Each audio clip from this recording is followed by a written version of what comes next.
দেখ তো এটা 3 কিলোর প্যাকেট পাওয়া যায় নাকি, কালকে ডেলিভারি দিতে পারে নাকি, তাহলে নিয়ে নেবো। পেস্ট্রিটা গুনগুন ওর পেস্ট্রি প্যাকেট একটু খুলে ওকে দেখাতো।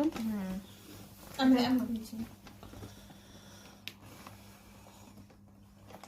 কেন ওরা অন্য কিছু খায় না? পেডিগ্রি প্রথমে দিয়েছিলাম পাউরুটি, 6 টাকা করে পাউরুটি, দিনে 3, 4, 5টা করে দিতাম। 2 দিন দিয়েছি পাউরুটিও খায়। করছে না পেস্ট্রি, পেস্ট্রি পাউরুটিও খায় কসকস করে, বুঝলি তো? পেস্ট্রি খাবে, পেস্ট্রি খাবে, এটা তোমার, পেস্ট্রি এটা তোমার। পেস্ট্রি খাবে। ও নিয়ে দোন না মারে।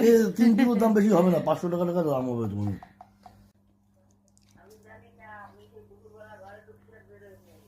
হ্যাঁ হ্যাঁ হ্যাঁ, ঠিক আছে। আর তোমার জন্য একটা প্লাজো কিনে নিয়ে আসবো, বড় সাইজের, হাইয়েস্ট। ওই যে প্লাজো নাকি,